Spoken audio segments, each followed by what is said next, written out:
এরে নবীর উম্মতের দল, এই যে গত 24শে আগস্টে যে ভয়াবহ বন্যা আমাদের মধ্যে হয়েছে, ওই সময় কি পরিস্থিতি হয়েছে আপনারা সবাই অবগত আছেন। সন্তান বলে আমার বাবা কই, বাবা বলে আমার সন্তান কই, ভাই বলে আমার বোন কই, আমার বোনটা কোথায় যেন বন্যায় চলে গিয়েছে। কি কঠিন পরিস্থিতি হয়ে গিয়েছে আপনারা দেখেছেন, স্বচক্ষে দেখেছেন। এই ভয়াবহ বন্যা আবার আমাদের দিকে আসতেছে। আল্লাহ না করুক যদি এইবারও আবার যদি ওই ভয়াবহ বন্যা আমাদের উপরে চলে আসে, আমাদের আর কোনো বাঁচার উপায় নাই।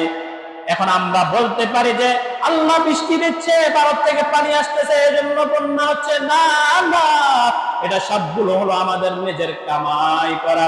কারণ আমরা যেভাবে অপকর্ম করতেছি সমাজের ভিতরে, এলাকার ভিতরে, রাষ্ট্রের ভিতরে, যে খারাপ কাজগুলো হতেছে, এই যে ছোট ছোট মাসুম বাচ্চা মেয়েদেরকে গণহারে ধর্ষণ করতেছে, বিভিন্ন অপকর্ম দেশের ভিতরে ছড়িয়ে পড়েছে।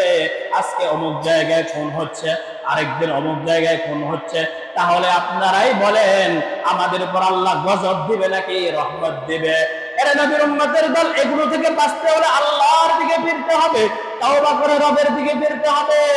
যদি রব চায় তো আমাদেরকে বাঁচাইতে পারে, আর যদি রব চায় আমাদেরকে বন্যা দিয়ে বাঁচাইয়া দিবে, তাহলে পৃথিবীর কোন কোন রাষ্ট্রের প্রধানের কোন ক্ষমতা নাই, শক্তি নাই যে আমাদেরকে বন্যা থেকে বাঁচাতে পারবে।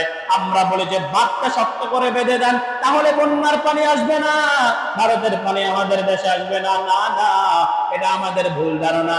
রব যদি চায় আসমানের পানি দিয়েও আমাদেরকে বন্যায় বাঁচাইতে। আল্লাহ তাআলা কোরআনুল কারীমের ভিতরে বলেন, ইন্নাস সালাতা তানহা আনিল ফাহশাই ওয়াল মুনকার ওয়া লাযিকরুল্লাহি আকবার। নিশ্চয় নামাজ মানুষকে পাপাচার থেকে বাঁচাবে, মানুষকে গুনাহ থেকে বাঁচাবে। ঘোষণা দিয়েছেন কে? আল্লাহ। এরা নবীর উম্মতের দল, এই যে মানুষকে গুনাহ থেকে বাঁচাবে,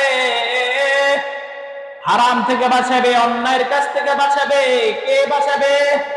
নামাজ। কে বাঁচাবে? নামাজ। ঘোষণা দিয়েছেন কে? আল্লাহ। কত পার্সেন্ট সত্য কথা? 100তে 100% সত্য কথা। এখানে কোনো বিন্দু থেকে বিন্দু পরিমাণ মিথ্যা নেই। এর নবীর উম্মতের দল, তাহলে প্রশ্ন জাগতে পারে, বান্দা নামাজ পড়ে ঠিক, বান্দা হজও করে ঠিক, বান্দা যাকাত আদায় করে ঠিক, কিন্তু বান্দা অন্যায় করে। বান্দার নামাজ ঠিক আছে কিন্তু বান্দা বেপরদা ভাবে চলে। বান্দার নামাজ ঠিক আছে কিন্তু বান্দা মা বাবাকে কষ্ট দেয়।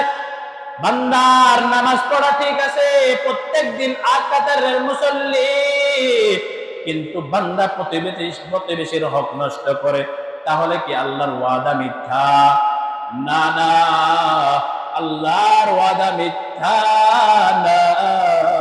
বান্দার নামাজে ভেজাল। কিসে ভেজাল? বান্দার নামাজের ভিতরে ভেজাল। এই বেজাল্লা নামাজওয়ালার গুণগান আল্লাহ তাআলা কোরআনুল কারীমের ভিতরে বলেছেন, আরাআইতাল্লাযী ইউকাযযিবু বিদ্দীন ফাযালিকাল্লাযী ইয়াদউল ইয়াতীম ওয়া লা ইয়াহুদ্দু আলা তুআমিল মিসকিন ফাওয়াইলুল লিল মুসাল্লিন। যাদের নামাজে ভেজাল তাদের গুণগান আল্লাহ তাআলা কোরআনুল কারীমের ভিতরে বলেছেন, যে বান্দা নামাজ পড়ে ঠিক কিন্তু বান্দা গুনাহ থেকে বিরত থাকে না, তাহলে আল্লাহর ওয়াদা মিথ্যা না, বান্দার নামাজে ভেজাল। কারণ বান্দা নামাজ পড়ে আল্লাহর জন্য না, বান্দা নামাজ পড়ে নফসের গোলামের জন্য। বান্দা নামাজ আদায় করে মানুষকে দেখাবার জন্য। যারা মানুষকে দেখাবার জন্য নামাজ আদায় করে, যারা মুসল্লি, তাদের জন্য ওয়াইল নামক জাহান্নাম।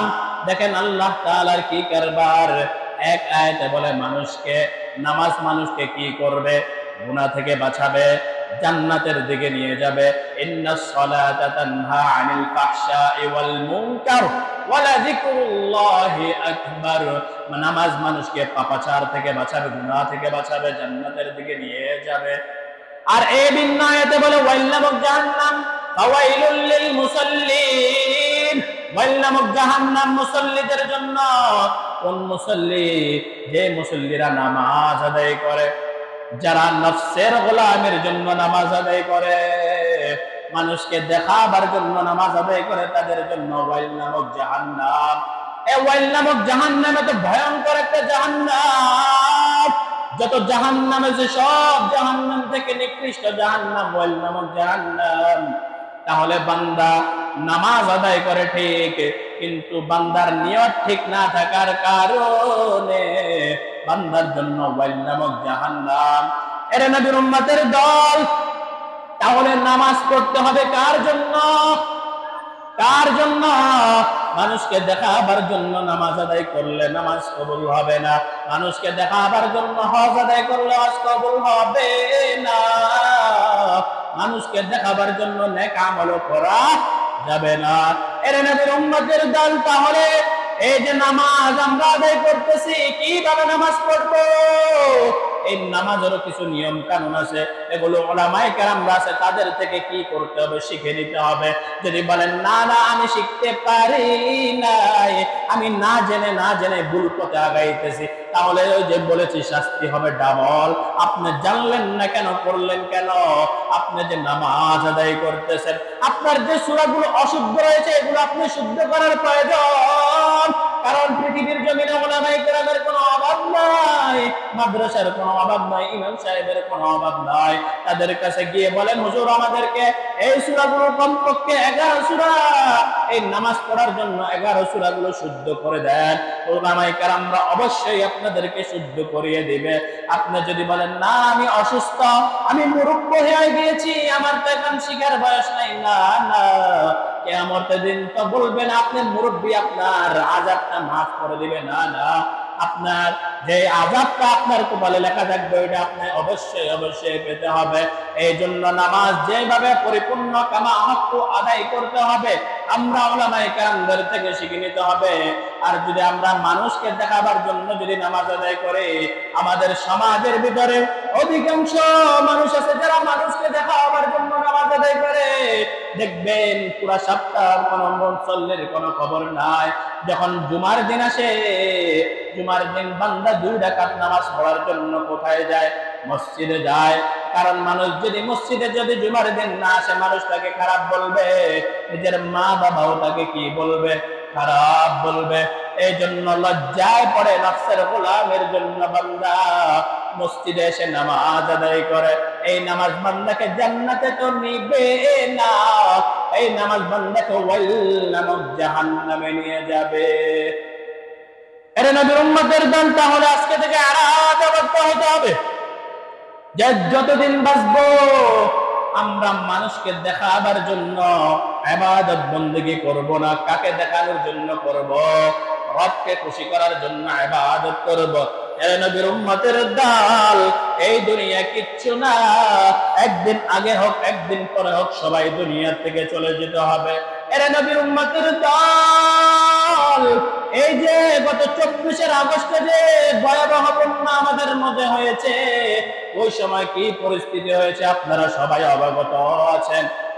সন্তান বলে আমার বাবা কই, বাবা বলে আমার সন্তান কই, ভাই বলে আমার বোন কই, আমার বোনটা কোথায় যেন বন্যায় চলে গিয়েছে। কি কঠিন পরিস্থিতি হয়ে গিয়েছে আপনারা দেখেছেন, স্বচক্ষে দেখেছেন। এই ভয়াবহ বন্যা আবার আমাদের দিকে আসতেছে। আল্লাহ না করুক যদি এইবারও আবার যদি ওই ভয়াবহ বন্যা আমাদের উপরে চলে আসে, আমাদের আর কোনো বাঁচার উপায় নাই। এখন আমরা বলতে পারি যে আল্লাহ বৃষ্টি দিচ্ছে, ভারত থেকে পানি আসতেছে, এজন্য বন্যা হচ্ছে, না না, এটা সবগুলো হলো আমাদের নিজের কামাই করা। কারণ আমরা যেভাবে অপকর্ম করতেছি সমাজের ভিতরে, এলাকার ভিতরে, রাষ্ট্রের ভিতরে, যে খারাপ কাজগুলো হতেছে, এই যে ছোট ছোট মাসুম বাচ্চা মেয়েদেরকে গণহারে ধর্ষণ করতেছে, বিভিন্ন অপকর্ম দেশের ভিতরে ছড়িয়ে পড়েছে। আজকে অমুক জায়গায় খুন হচ্ছে, আরেকদিন অমুক জায়গায় খুন হচ্ছে। তাহলে আপনারাই বলেন, আমাদের উপর আল্লাহ গজব দিবে নাকি রহমত দিবে? এরা নবীর উম্মতের দল, এগুলো থেকে বাঁচতে হলে আল্লাহর দিকে ফিরতে হবে, তাওবা করে রবের দিকে ফিরতে হবে। যদি রব চায় তো আমাদেরকে বাঁচাইতে পারে, আর যদি রব চায় আমাদেরকে বন্যা দিয়ে বাঁচাইয়া দিবে, তাহলে পৃথিবীর কোন কোন রাষ্ট্রের প্রধানের কোন ক্ষমতা নাই, শক্তি নাই যে আমাদেরকে বন্যা থেকে বাঁচাতে পারবে। আমরা বলি যে বাঁধটা শক্ত করে বেঁধে দেন, তাহলে বন্যার পানি আসবে না, ভারতের পানি আমাদের দেশে আসবে না। না না, এটা আমাদের ভুল ধারণা। রব যদি চায় আসমানের পানি দিয়েও আমাদেরকে বন্যায় বাঁচাইতে পারে। এরা নবীর উম্মতের দল, তাহলে আজকে থেকে আর আদাবদ্ধ হতে হবে। আমরা তওবা করে ফেলবো, আমরা যত অপকর্ম রয়েছে খারাপ কাজ থেকে ফিরে আসবো। এরা নবীর উম্মতের দল, এই দুনিয়া কিচ্ছু না। সন্তান মা বাবার জন্য দুনিয়াটা হলো স্বার্থপর, মা বাবাও সন্তানের কাছে স্বার্থের জন্য আটকায়িত, সন্তান ও মা বাবার কাছে স্বার্থের জন্য আটকায়িত। এই দুনিয়া স্বার্থ ছাড়া চলে না। এই যে আপনাদের পীর সাহেব বাবারা আপনাদেরকে কি করে বিভিন্ন বয়ান দেয়, তারাও তাদের পিছনে স্বার্থ ঢুকায়িত আছে। আপনার মা বাবা যে আপনাকে বড় করতেছে, এটার পিছনে স্বার্থ আছে, স্বার্থ ছাড়া কেউ করে না। এর নবীর উম্মতের দল, গত কয়েক বছর আগে পটুয়াখালী বরগুনাতে একটা সিডর হয়েছিল, বন্যা হয়েছিল। আপনারা হয়তো সোশ্যাল মিডিয়ার মাধ্যমে ঘটনাটা শুনেছেন। এক আল্লাহর বান্দা ঘটনার বিবরণ দিচ্ছে। বান্দা তখন ওই বান্দাকে বলতেছে, ভাই যখন আমাদের এলাকায় সিডর হচ্ছে, বন্যা হচ্ছে, হঠাৎ আমি তাকায় দেখতেছি পানি এমন ভাবে আমার ঘরের ভিতরে ঢুকতেছে, মনে হচ্ছে একটু পরে পুরা ঘর পানির নিচে তলায় যাবে। আর ঘরের ভিতরে শুধু আমি আর আমার স্ত্রী আর আমার দুইটা ছোট ছোট বাচ্চা রয়েছে। তখন ঘরের ভিতরে যাওয়ার পর স্ত্রীকে বললাম, ও আমার স্ত্রী, চলো ঘর থেকে বের হয়ে যায়, কারণ পানি যদি ঘরের ভিতরে চলে আসে ডুবে মরা ছাড়া কোনো উপায় থাকবে না। আর যদি বাহিরে বের হয়ে যায়, কমপক্ষে পানিতে বেশি হলেও কোথাও গিয়ে বাঁচতে পারবো। এই কথা বলার পর স্বামী স্ত্রী দুইটা সন্তানকে নিয়ে ঘর থেকে বের হয়ে গিয়েছে। তখন স্ত্রী বলে, স্বামী আমার, আমি দুর্বল, আমি মহিলা মানুষ দুর্বল, দুইটা সন্তান আমার নেওয়া সম্ভব হবে না, আপনি দুইটা সন্তান দুইটা কাঁধে নেন, আমি নিজে একা নিজের জীবনটা বাঁচানোর চেষ্টা করি। তখন সন্তান দুইটাকে বাবা কাঁধের ভিতরে তুলে ফেললো, তুলে পানির ভিতরে নেমে গেল। এই দিক দিয়ে স্ত্রীও শক্ত করে পানিতে নেমে গেল। তখন মাগরিবের গণাগণি সময় হয়ে গিয়েছে, প্রচন্ড বাতাস, অন্ধকার, এই দিক দিয়ে পানির প্রবল। তখন স্বামী বলে, আমি তাকায় দেখতেছি হঠাৎ পানির প্লাবনের সাথে আমার স্ত্রীটাকে কোথায় জানি নিয়ে গেছে, আর খুঁজে পাইলাম না। এই দিক দিয়ে আমিও পানির ভিতরে দাঁড়ায় থাকতে আমার অনেক কষ্ট হচ্ছে, পানি বাড়তে বাড়তে আমার কাঁধ পর্যন্ত চলে এসেছে। তখন আমি আমার বড় সন্তানটাকে বললাম, সন্তান, আজকে এই সময় আমি বাবা তোমাকে আর বাঁচাইতে পারবো না, যাও যাও তুমি আমাকে ছেড়ে দাও। তখন সন্তান বলে, বাবা আমি ছোট বাচ্চা, আমি সাঁতার কাটতে জানি না, আমাকে ছাড়বেন না, আমাকে যদি ছেড়ে দেন আমি পানিতে ডুবে মারা যাবো, বাবা আমাকে ছাড়বেন না। তখন বাবা বলতে ওই সন্তানটাকে ঘাড় ধাক্কা দিয়ে পানির ভিতরে ফেলে দিল।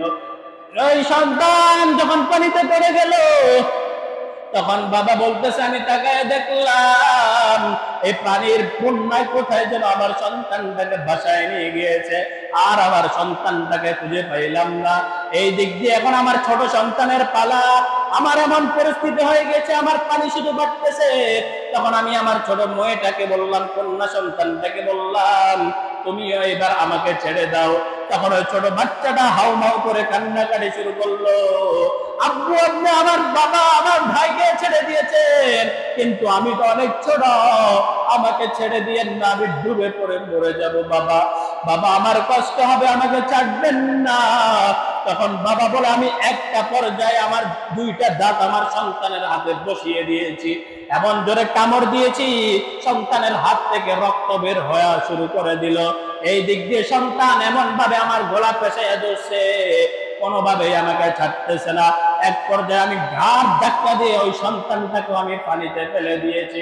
এর নবীর উম্মতের দল এই 2-3 দিন 4 দিন পরে যখন বন্যা বন্ধ হলো, তখন সবাই দেখতেছে বাগানের ভিতরে, ক্ষেতের ভিতরে বিভিন্ন লাশ, কারো ভাই কারো বোন পড়ে আছে। কেউ খুঁজে আমার মা কই, আমার বাবা কই, কেউ বলে আমার ভাই কই, আমার বোন কই, আর মা বাবা বলে আমার সন্তান কই। আমরা একটা ক্ষেতের ভিতরে যাইয়া দেখি একটা মাসুম বাচ্চা পড়ে রয়েছে, তার পুরো শরীরে কাদা ভরা। তখন আমরা তার শরীরের কাদাগুলো যখন সরাইলাম, যখন তার চোখ মুখ কানের কাদাগুলো যখন সরাইলাম, এরপরে যখন তার মুখের কাদাগুলো সরাইলাম, অটোমেটিক্যালি বাচ্চাটা মুখ নাড়াচাড়া শুরু করে দিয়েছে। এর নবীর উম্মতের দল, তাহলে বন্যাও তার মা বাবাও স্বার্থপর হয়ে গিয়েছে। এই যে আগস্টের বন্যা হয়েছে, আপনাদের স্বচক্ষে আপনারা দেখেছেন, আপনারাও পানির ভিতরে প্লাবিত ছিলেন। এই যে মানুষ মারা গিয়েছে, মানুষকে কবর দেওয়ার পর্যন্ত জায়গাটা ছিল না। এর নবীর উম্মতের দল, এই জন্য আল্লাহর কাছে বেশি বেশি ইস্তেগফার করেন, তাওবা করেন। কারণ আল্লাহ তাআলা যদি না করুক, এইবার যদি আবার বন্যা আসে, আমাদের বাঁচার কোনো উপায় নাই। এই মুসলমান আল্লাহর গোলাম, এই জন্য তাওবা করে রবের দরবারে ফিরে আসো। আর নামাজ পড়বা শুধু মালিককে দেখানোর জন্য, দুনিয়ার মানুষকে দেখাবার জন্য না। যদি দুনিয়ার মানুষকে দেখাবার জন্য নামাজ আদায় করো, তাহলে তোমাদের জন্য ওয়াইল নামক জাহান্নাম। আর ওয়াইল নামক জাহান্নাম এত ভয়ঙ্কর জাহান্নাম, যেখানে পালানোর সঙ্গে সঙ্গে বান্দা ছাই হয়ে যাবে। এর নবীর উম্মতের দল, তাহলে এখন থেকে আমরা প্রস্তুতি গ্রহণ করতে হবে। আল্লাহ যেন আমাদেরকে ভয়াবহ বন্যা যেন না দেয়, আর আমরা আতঙ্কিত হব না। আল্লাহর কাছে যতদিন বেঁচে আছি, রবের কাছে ইস্তেগফার করব, আস্তাগফিরুল্লাহ রাব্বি মিন কুল্লি যামবি ওয়া আতুবু ইলাইহি, লা হাওলা ওয়ালা কুওয়াতা ইল্লা বিল্লাহ। আর বেশি বেশি রাসূলের শানে দুরূদ প্রেরণ করব। যদি দুরূদে ইব্রাহিম পড়তে সময় না হয়, কমপক্ষে এই ছোট দুরূদটা সাল্লাল্লাহু আলাইহি ওয়াসাল্লাম কমপক্ষে 100 বার দৈনিক, কয়বার? 100 বার রাসূলের শানে দুরূদ প্রেরণ করব, আল্লাহ তাআলার কাছে দোয়া করব, নামাজের দিকে ফিরে আসব, মা বাবার হক আদায় করব, প্রতিবেশীর হক আদায় করব, অন্যের হক নষ্ট করব না, হক ভাবে চলাফেরা করব, হালাল রিজিক অন্বেষণ করব, হারামের দিকে যাব না। এর নবীর উম্মতের দল, আল্লাহ তাআলা যদি আমাদেরকে ক্ষমা না করে, ওই কিয়ামতের মাঠে কঠিন অবস্থা হয়ে যাবে। এই যে এখন সূর্য যে তাপ দিচ্ছে, অনেক উপর থেকে, অনেক লক্ষ মাইল উপর থেকে তাপ দিচ্ছে, এরপরও কি হচ্ছে না? গরম সহ্য হচ্ছে না। এই যে ফ্যানের বাতাসের পরে গরম, এসির নিচে থাকার পরেও গরম, বাতাসেও ঠান্ডা করতে পারে না। আর ওই কাল কিয়ামতের মাঠে এই সূর্যটা মাথার উপরে চলে আসবে, তখন আল্লাহ তাআলা বলবে, সূর্য, তোমার ভিতরে যত তাপ আছে সবগুলো জমিনে ঢেলে দাও। সূর্য যখন তার সবগুলো জমিনে তাপ ঢেলে দিবে, গুনাহগার বান্দার মাথাটা টাস টাস করে ফেটে যাবে। তখন তোমার আমার কোন হালত হবে? ওই দিন তোমার মাও আমার পাশে থাকবে না, আমার বাবাও আমার পাশে থাকবে না। ওই দিন নিজের আমল দিয়ে নিজে বাঁচতে হবে। যদি দুনিয়াতে আমল না করে যান, তাহলে কোন হালত হবে? এই জন্য আমল করতে হবে। ইলম আমাদের সবার মধ্যে আছে, আমল করব কিভাবে জানা সবার মধ্যে আছে, কিন্তু অভাব শুধু আমল বাস্তবায়ন করার অভাব। এই জন্য আজকে থেকে আমরা ইরাদাবদ্ধ হব। সঠিক ইসলাম যেভাবে আমাদেরকে শিখিয়ে দিয়েছে, ইসলাম হলো একটা শান্তির ধর্ম। ইন্নাদ-দীনা ইনদাল্লাহিল ইসলাম, নিশ্চয় ইসলাম শান্তির ধর্ম। ইসলাম যেভাবে বলেছে আমরা ওইভাবে চলাফেরা করব। 5 ওয়াক্ত নামাজ বাজামাতের সাথে আদায় করব, মা বাবার হক আদায় করব, অন্যের প্রতিবেশীর হক আদায় করব, হালাল রিজিক অন্বেষণ করব, পর্দা ভাবে চলব। আমি নিজে পর্দা করব, আমার ফ্যামিলির ভিতরে আমার মা বোনদেরকে পর্দা করাবো। পর্দার মা বোনেরা, এই দুনিয়া কিচ্ছু না। আজকে যে শরীর দেখিয়ে দেখিয়ে রাস্তাঘাটে চলাফেরা করেন, আপনি একদিন এটার জন্য কালকে আমাদের দিন হিসাব দিতে হবে। এই যে আপনাকে যে অঙ্গ প্রত্যঙ্গ দিয়েছে, আপনি যে এই অঙ্গ প্রত্যঙ্গ দেখিয়ে দেখিয়ে পুরুষদেরকে গুনার দিকে ধাবিত করছেন, নিজেও গুনার ভাগীদার হচ্ছে, এটার জন্য কালকে আমাদের দিন কঠিন আযাবের ভিতরে গ্রেফতার হতে হবে। বান্দা মহিলা মানুষ এমন ভাবে ঘর থেকে বের হবে, তার কোনো অঙ্গ প্রত্যঙ্গ যেন বোঝা না যায়। কিন্তু সমাজের ভিতরে এখন এমন পরিস্থিতি হয়ে গিয়েছে, পর্দা করে ঠিক বান্দা, আল্লাহর বান্দি বোরকা পরে ঠিক, কিন্তু এমন ডিজাইনওয়ালা বোরকা পরে, একজন বিদ্যা মা যদি একটা বোরকা পরে একজন পুরুষকে আকর্ষণ করে ফেলে, তার দিকে টানে নিয়ে চলে আসে। কারণ এমন বোরকা গুলো পরে যে মানুষ ফিদা হয়ে যায়। এই জন্য বোরকা এমন ভাবে পড়তে হবে, সাদা সিধা আমাদের আগের যে মা বোনেরা যেভাবে পর্দা করেছে ওইভাবে পর্দা করতে হবে, পুরুষরা যেন না বুঝতে পারে। আর বাজারের ঘাটেও আমরা কি করবো না, যাব না, আমরা মহিলা মানুষ ঘরে থাকবো। যদি পুরুষ না থাকে তখন ভিন্ন কোনো উপায় বেছে নিব। মুহতারাম হাজিরিন, বয়ান আমরা সবাই জানি, ইলম আমাদের সবার মধ্যে আছে, কিন্তু আমাদের মধ্যে অভাব হলো আমলের। আমরা প্রত্যেক জুমায় বয়ান করি, কিন্তু আমাদের মধ্যে আমল নাই, তাহলে এই বয়ানের কোনো কাজ হবে।